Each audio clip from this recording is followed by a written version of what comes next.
여러분 한번 그런 생각을 해보셨는지 모르겠습니다. 처음에 기독교가 어떤 동기로 퍼져나가게 되었을까? 한번 생각해 보셨습니까? 무엇이 원동력이 되어서 기독교가 전도가 시작되었을까? 한번 생각해 보셨습니까? 무엇이 그것이 원동력이 되었을까요? 예수님의 아시잖아요. 알면서 모르는 척 하는 부활.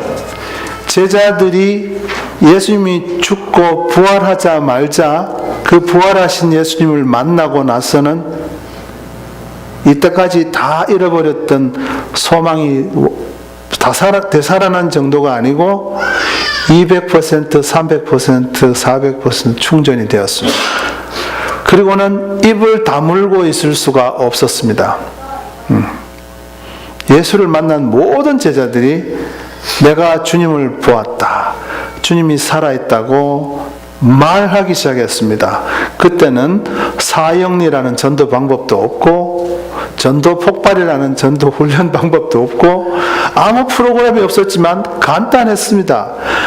예수님 살아나셨다, 내가 주님을 보았다, 이 얘기가 삽시간에 산불 퍼지듯이 퍼져나가기 시작합니다. 그것이 전도의 시작이요 기독교의 시작입니다. 그리고 그 얘기를 들은 사람들이 변화되기 시작합니다. 그리고 변화되는 사람들은, 예수님을 만난 사람들은 하나같이 다 변화가 일어납니다. 그 변화가 초대교회 때도 많이 있었고 중세시대 때도 많이 있었고 지금 과학이 발달하고 문명이 발달한 지금 이 시간에도 그 변화는 일어나고 있습니다. 사람들 중에 아무리 죄가 많고 마음이 시커멓고 또 돌덩이 같은 마음을 가진 사람들이라도 예수를 만나고 나면 이상하게 변화됩니다. 제가 아직까지 살면서 부활하신 예수님을 만났는데 그냥 옛날 사람 그대로 그냥 산다, 이런 사람을 한 번도 만나본 적이 없습니다. 예수님 만나고 나서는 다 변화되더라고요. 그래서 부활하신 예수님을 만나는 것이 뭔가 특별한 능력이 있는 것 같아요. 그래서 우리가 예수님을 또 만나고 싶어하고 또 만나고 싶어합니다. 그런데 부활하신 예수님을 만나는 것에는 두 가지 종류가 있습니다. 하나는 원래 예수님을 만나서 변화된 예수 믿는 사람으로서 다시 예수님을 만나는 것이 있고, 두 번째는 한 번도 예수님을 몰랐던 사람이 예수님을 만나게 되는 것이 있습니다. 첫 번째 거는 예수 믿는 사람들의 만남, 두 번째 거는 불신자들이 예수님을 최초로 만나는 만남입니다. 오늘 이 두 가지를 사건을 통해서 어떻게 하면 우리가 더 주님을 깊이 체험하고 살 수 있는가, 그것을 이렇게 말씀을 전하고자 합니다. 우리가 예수 믿는 사람이지만 주님을 계속 만나고 싶어 하잖아요. 맞습니까? 아무도 만나고 싶지 않는가 봐요. 그럼 오늘 왜 오셨습니까? 교회 나오는 이유도, 기도하는 이유도, 성경 보는 이유도 주님을 계속 만나고 싶기 때문입니다. 이론적으로야 우리 안에 성령이 계시니까 주님이 24시간 하루 24시간 일주일에 7일 계속 우리와 함께 계시지만 아직도 우리가 죄 중에 있기 때문에 죄를 가진 육체를 갖고 있고 죄성을 갖고 있고 유혹에 빠지기 쉽고 또 때때로는 여러 가지 어려움 때문에 휘청거리기 때문에 주님은 우리와 함께 하시지만 우리가 주님을 못 보는 게 사실이지 않습니까? 그래서 그 구름을 걷어내고 구름 뒤에 계신 예수님을 자주 만나고 싶어 하는 것이 우리 신앙인의 본질입니다. 그죠? 그래서 어떻게 하면 그분을 더 자주 만나고 어떻게 하면 예수님으로 하여금 내게 더 자주 나타나게 할 수 있을까 고민하게 되는 것입니다. 그런 방법이 있겠습니까, 여러분? 예수님한테 의사 만나듯이 전화해서 어포인먼트 하고 이렇게 하는 것도 아니고 어떻게 하면 이왕 이미 와 계신 예수님 내게 더 나타내 보이시게 할 수 있을까? 이 고민되는 문제입니다. 예. 오늘 몇 가지 사건을 통해서 한번 보도록 하겠습니다. 오늘 9절 말씀을 보면 예수님이 부활 후에 가장 먼저 나타난 사람이 있는데 그 사람의 이름이 무엇입니까?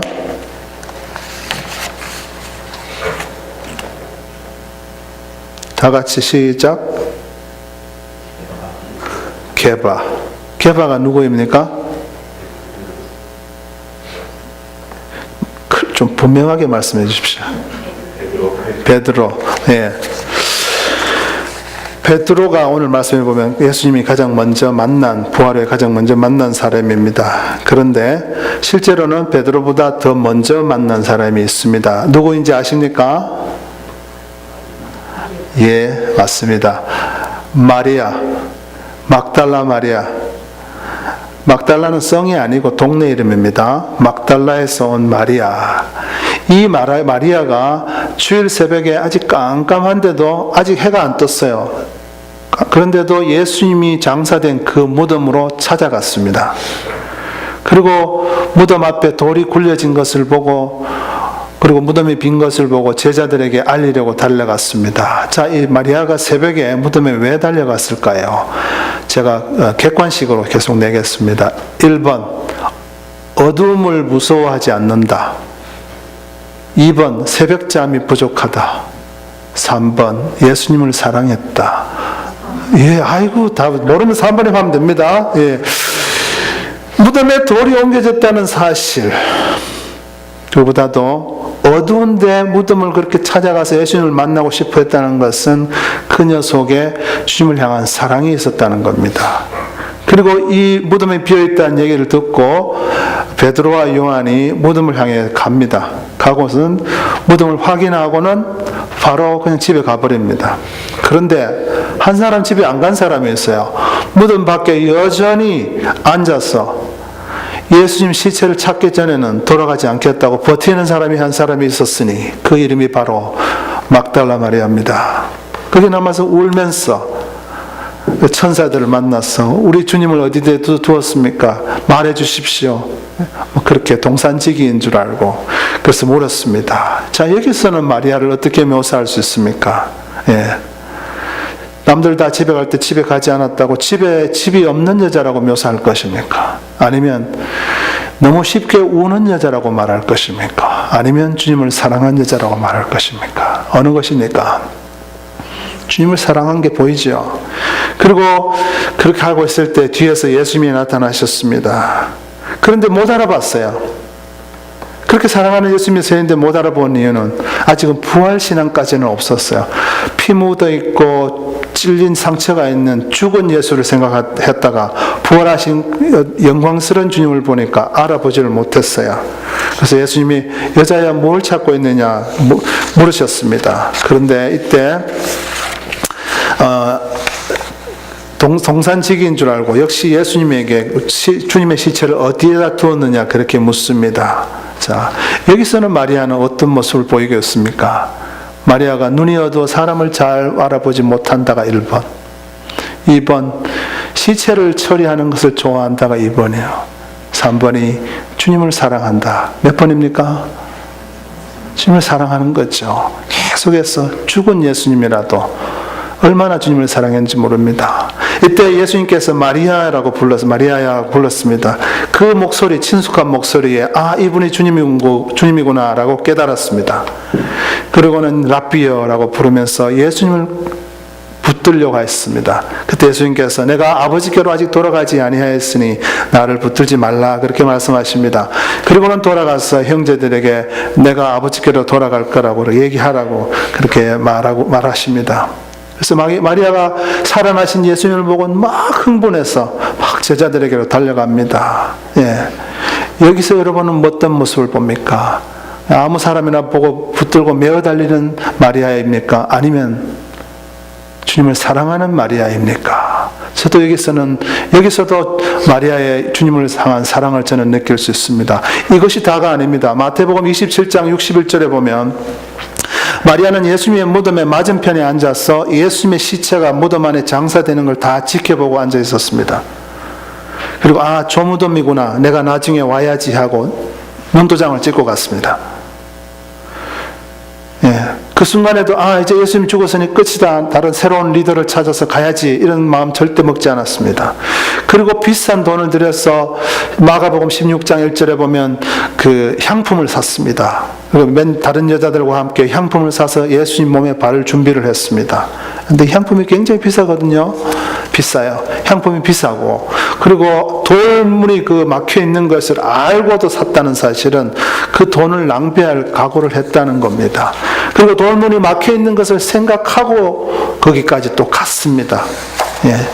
헛고생할 것도 각오했습니다. 이 말은 그가 예수님을 그토록 사랑했다는 겁니다. 자, 몇 가지 사건을 제가 여러분 앞에 얘기했습니다. 여러분이 저하고 같이 결론을 내려봅시다. 왜 예수님이 마리아에게 제일 먼저 부활 후에 나타나셨을까요? 그것은 막달라 마리아가 예수님을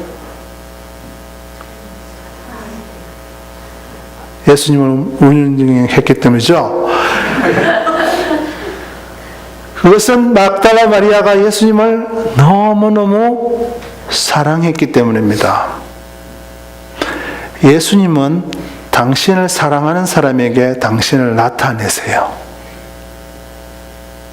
여러분이 예수님을 정말 사랑하시면 예수님 여러분에게 자주 나타나세요.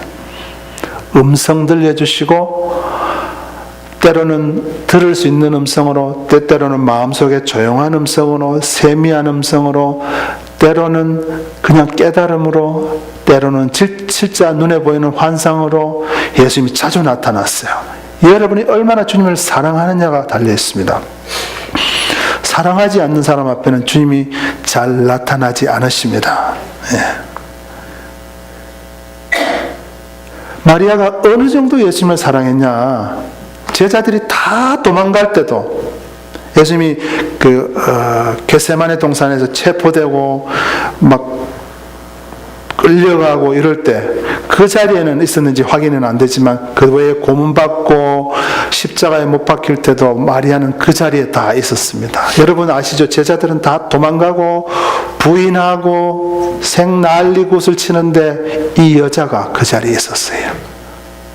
예수님이 십자가에 못 박힌 순간부터 죽는 그 순간까지 그 자리를 지킨 사람이 막달라 마리아입니다. 예.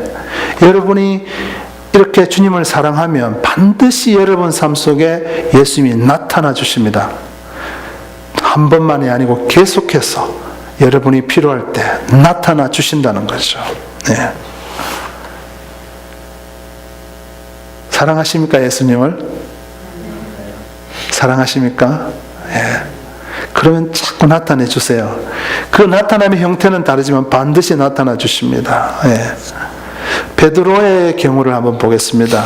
우리가 흔히 아는 베드로는 배신자, 나쁜 놈 이런 것만 생각하는데 실제로 성경의 몇 군데를 보면 베드로가 예수님을 참 사랑했어요.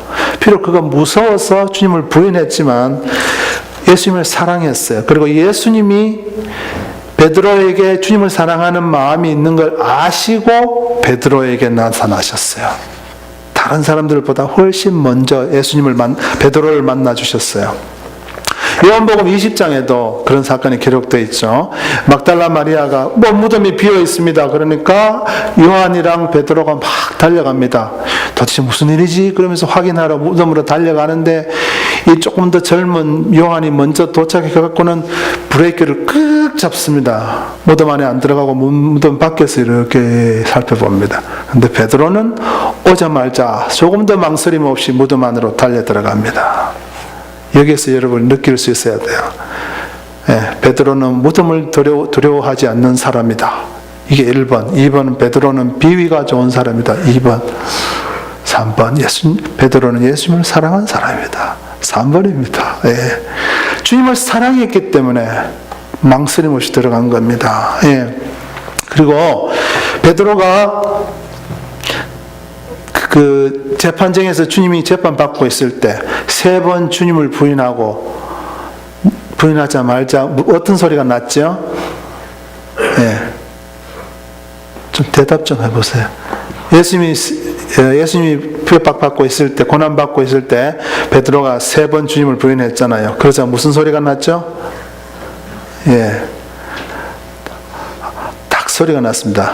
꽤 귀여워, 귀여워. 그러니까 예수님이 하신 말씀이 생각이 나서 밖에 나가서 대성통곡을 합니다. 저는 이 대성통곡에 베드로의 마음이 보여진다고 생각합니다. 사랑을 하지 않았다면, 계획하고 부인했다면 울 필요 없는 거 아닙니까?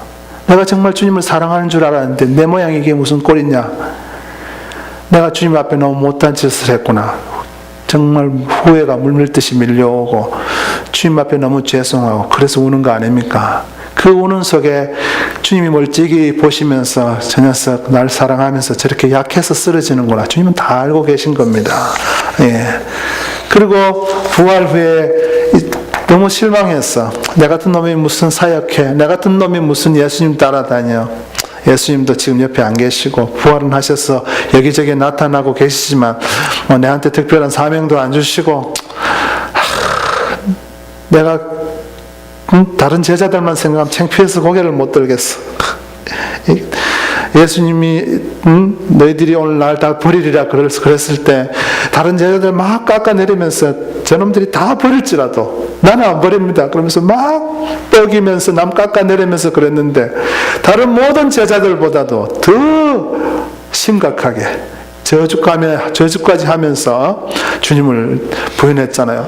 여러분 그런 입장을 한번 생각해 보세요. 내가 막 잘난 체 했는데 남보다 더 못되면 그 사람들 앞에 서고 싶겠습니까? 네. 너무나 창피하잖아요. 너무너무 자신감이 없잖아요. 그들 앞에 서기가. 그래서 고기나 잡자. 그래서 옛날 삶으로 돌아간 겁니다. 고기 잡으러. 고기 잡는 베드로에게 부활하신 예수님이 나타나셨어요. 그런데 나타나셔서 질문을 3번 하시잖아요. 예. 무슨 질문이었죠? 베드로야, 내가 나를 사랑하느냐? 예. 예수님이 베드로가 예수님을 사랑하는지 사랑하지 않는지 몰라서 그 질문을 했다고 생각하시는 분 한번 손 들어보세요. 예. 아시기는 또 진짜 잘 아시네요. 다 알고 계셨어요. 알고 계셨어요. 그렇기 때문에 찾아온 겁니다. 예수님의 사랑을 베드로의 사랑을 알고 계시니까 찾아왔고 몰랐다면 오시지도 않았어요. 그런데 왜 그 질문을 3번 하느냐? 베드로에게 아직도 그 사랑이 있음을 스스로 깨닫게 해주기 위한 게 첫 번째입니다. 너무 실망해 있었어. 자기에게 예수님에 대한 사랑이 남아있는지도 모른다는 사실이죠. 실망, 그 부정적인 생각 때문에 베드로가 너무 실망해 있으니까 내가 너에게 아직 나를 향한 사랑이 있다는 걸 가르쳐 주시고 그 사랑을 내가 귀하게 본다는 걸 가르쳐 주시고 그 사랑이 기초가 돼서 네가 나의 일을 할 수 있는 사람이 될 거라는 것을 가르쳐 주시고 사명 주시기에 오신 것입니다. 3번 물을 때마다 베드로가 이젠 더 이상 허풍 떨 수 없어요. 그런데도 진실은 진실이에요. 내가 주를 사랑하는 줄 주님이 아십니다. 이게 허풍이 완전 빠진, 예. 우리도 살다 보면 허풍 많이 떨잖아요. 저도 좀 허세가 좀 있는 편인데 지금도 있고 옛날에도 많이 있었어요. 허세가 있는 사람들 있잖아요. 예? 그래서 이제는 그렇게 쫙 빠졌어요. 겸손해질 대로 겸손해졌지만 주님을 사랑한다는 사실은 진짜인 거예요. 그러니까 그런 대답을 하는 겁니다. 내가 주를 사랑하는 줄 주님이 아십니다. 그래서 이렇게 주님을 사랑하는 사람한테 예수님께서 찾아오는 겁니다. 여러분 마음속에 쫙하게 여러분께서 돌아보세요. 내가 정말 주님을 사랑하는가? 시간을 내셔서 하루에 1분도 자기만의 개인 시간이 없으신 분들은 인생 그냥 나중에 돌아보면 너무도 허무하게 지나간 걸 느끼실 겁니다. 예. 그럴 때가 있잖아요. 예. 제가 20대를 좀 그렇게 보낸 것 같아요. 물론 신앙생활을 했는데 20대가 총알같이 지나가 버렸어요. 돌아보니까 결혼해 있고 돌아보니까 아기가 나 있고 그 시간을 좀 더 잘 보낼 걸 그런 생각이 들더라고요. 그래서 우리가 시간을 내서 우리가 정말 주님을 사랑하는 마음이 진짜 조금이라도 이렇게 있는가를 살펴야 돼요. 그게 없으면 주님 만나기가 힘들어요. 예. 그래서 주님께서 한번 다시 결론을 내립니다. 막달라 마리아 사건과 베드로 사건을 통해서 우리가 결론 짓는 거. 언제 주님이 우리에게 나타내 주신다고요?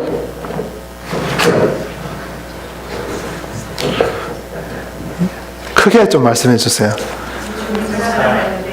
주님이 사랑할 때가 아니고 주님을 우리가 사랑할 때, 그때 주님이 나타내 주십니다. 예. 그러면 한 사람 더 보겠습니다. 오늘 말씀에 만삭되지 못하여 난 자 같은 내게도 주님이 나타나셨다. 그런데 이게 지금 누가 이야기하고 있는 겁니까?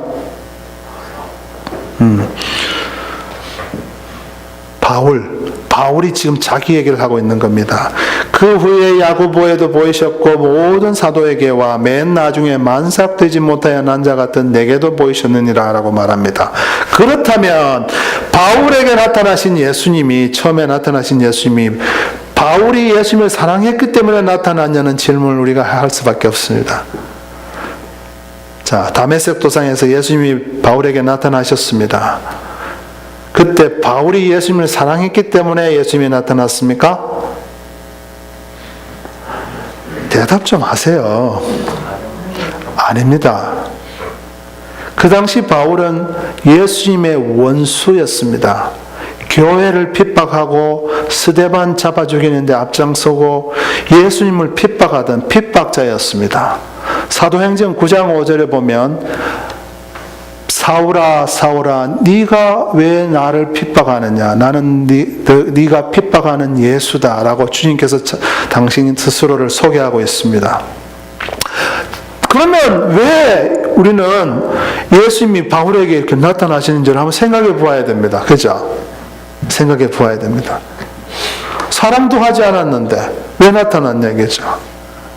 자, 여기서 제일 먼저 제가 말씀드린 두 가지의 만남을 얘기해야 됩니다. 하나는 믿는 사람으로서의 예수님을 계속 만나가는 만남이고, 두 번째는 불신자가 예수님을 만나는 최초의 변화될 때 만나는 그 만남을 말합니다. 바로 이 바울의 경우가 두 번째 만남입니다.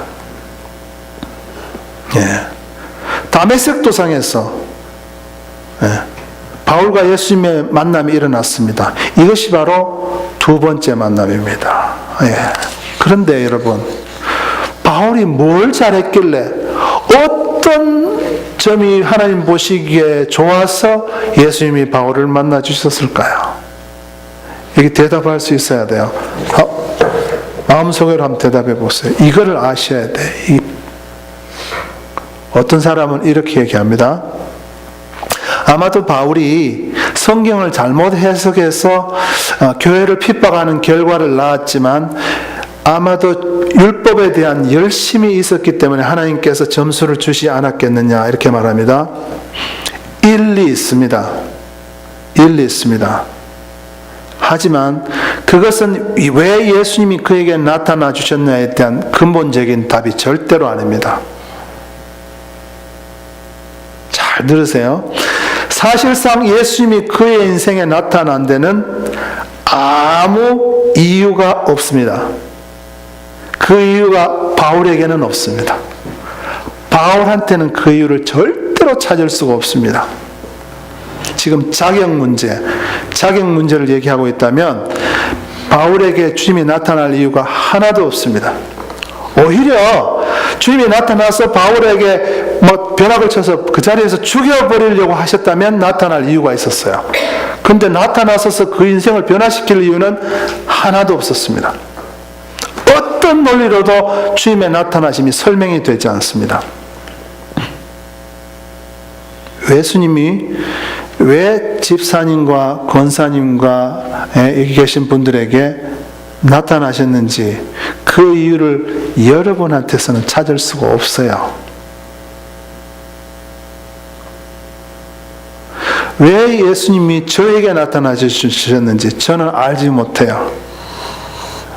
아십니까, 여러분? 우리 부모님이 기도를 많이 했어요. 그거는 정말 여러분의 구원에 영향을 미치지는 않습니다. 그거는 여러분이 앞으로 인생 살아가는데 어느 정도의 복을 받고 이렇게 이 세상에 어떤 조금 이렇게 인도함 받는 데 도움이 될지 모르지만, 구원 자체는 정말 그것이 근본적인 이유가 아닙니다. 하나님은 온갖 능력과 지혜가 있으신 분이에요. 그래서 똑똑한 사람 필요가 없어요. 하나님은 너무도 거룩한 분이기 때문에 조금 더 남보다 거룩한 사람, 그따위 거룩 필요가 없어요. 네, 진짜 필요 없어요. 하나님의 왕국에는 정말 멋있고 똑똑하고 잘생기고 이쁘고 그런 사람 많아요. 그래서 저 같은 사람 사실 필요가 없어요. 필요가 없는 정도가 아니라 전혀 필요가 없어요. 그래서 왜 저를 구속하시고 사용하는지 저는 몰라요. 왜 주님이 여러분에게 은혜 주시는지 설명이 안 됩니다. 왜 복음을 들을 기회 주시고 믿게 도와주시고 하나님의 위대한 관계 속에서 살게 하는지 우리는 그 이유를 몰라요. 여러분, 제가 우스운 얘기 해드릴까요? 한때는 제가 이렇게 생각했습니다. 솔직히 말씀드리면 하나님이 저를 구원해 주신 거는 아마도 내가 조금 더 신앙적으로 살려고 했기 때문이 아닐까라는 착각을 했던 적이 있습니다. 좀 더 주일 성수를 잘하고 좀 더 순종을 하려고 하고 좀 더 성경 구절을 읽고 암송하고 좀 더 교회에서 이렇게 생각했다니까요. 그런데 그 모든 자랑거리들이 예수님이 왜 우리에게 나타나 주셨는지를 설명할 수 없다는 사실을 나중에 말씀을 보면서 깨달았습니다. 성경을 통해 하나님의 관점을 이해하고 나니 제가 어떤 살인자나 간음자나 어떤 악한 사람들과 다를 바 없이 똑같이 지옥 갈 존재라는 것을 깨달은 겁니다. 예. 여러분 사람 미워해 본 적 있으시죠? 예. 사람 미워해 본 적 없으신 분 손 들어보세요. 예. 다 정신이 온전함을 감사합니다. 예. 여러분 거짓말 하는 게 평생 소원이다. 손 한번 들어보세요. 예. 네, 감사합니다. 제 생활 속에 이 모든 제 나름대로 제 기준에서는 남보다 낫다고 했던 게 주님 앞에 들고 나오니까 똑같은 죽을 죄인이다는 거죠. 예. 이사야서 64장 6절 우리의 의는 다 더러운 옷과 같아서 따라해 보세요. 우리의 의는 다 더러운 옷과 같아서 영어에는 이렇게 되어 있어요. Our righteous act is like filthy rags. Filthy rag. 아주 정말 더러운 rag, 보리자루, 정말 지저분한 자루덩어리 같단 말이에요. 우린 남은 나름대로 선한 일을 한다고 하는데 주님 보시기엔 그거 갖고는 절대 천당 못 가는 거예요. 예수님 밖에서 하는 게 다 죄예요. 다 더러운 짓이고. 네. 네. 그래서 결국 성경을 읽으니까 내가 왜 주님의 은혜를 입었는지 이유를 찾을 수가 없더라는 겁니다. 저한테는, 제게서는 아무런 이유가 없다는 거예요. 그 이유는 누구에게서 찾을 수 있느냐? 바로 하나님에게서 찾을 수 있다는 거죠. 예수 믿는 사람이 또 예수님을 체험하고 하는 데는 우리의 사랑이 영향을 미칩니다. 우리가 주님을 사랑하면 주님이 자주 나타나세요. 요한복음 14장 21절에 너희가 나를 사랑하면 내 아버지에게 사랑을 받을 것이요 나도 그를 사랑하여 그에게 나를 나타내리라. 여러분이 예수님을 사랑하면 주님이 자꾸 나타내 주세요. 그런데 우리가 최초로 어떻게 예수님 믿게 됐고 최초로 어떻게 주님이 우리에게 나타내 주셨나는 우리에게는 아무 이유가 없어요. 우리는 다 더러운 죄인. 그런데 하나님이 무조건적으로 그분의 사랑을 그냥 부어주신 거예요. unconditional love. 무조건적으로 사랑해 주셨기 때문에 주님이 나타내 주신 거예요. 이게 복음이에요, 여러분. 여러분의 공로가 여러분의 구원에 0.1%라도 들어갔다고 생각하는 분은 복음을 아직 몰라요. 복음을 모르는 사람은 감사를 모를 수밖에 없어요. 예배를 모를 수밖에 없어요. 100% 아무런 이유를 찾을 수 없는 우리에게, 지옥 갈 수밖에 없는 우리에게 주님이 너무너무 우리를 사랑하셔서 그냥 와주신 거예요. 사도 바울이 주님을 핍박하고 예수님의 원수였다 그러는데 우리는 나는 원수까지는 아닌 것 같아 이렇게 생각하기 쉽잖아요. 나는 그래도 교회 아버지가 그래도 신앙생활 하셨고 난 그래도 좀 괜찮은 직장에서 좋은 일 하면서 그렇게 살고 있는 사람 내가 무슨 예수님의 원수야 이렇게 생각하기 쉽잖아요. 그런데 로마서 5장에 가보세요. 우리 모두는 하나님의 원수였어요. 우리가 아직 원수 되었을 때에 원수에게서 무슨 이유를 찾겠어요? 구원의 이유를. 하나님하고 원수져 갖고 살아남을 사람이 누가 있겠어요? 그런데 그냥 사랑해 주신 거예요. 그냥 사랑해 주셔서 공짜로 사랑해 주셔서 우리가 주님을 만나게 된 겁니다. 비디오 한번 볼까요? 우리 간단하게.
불 켜주십시오.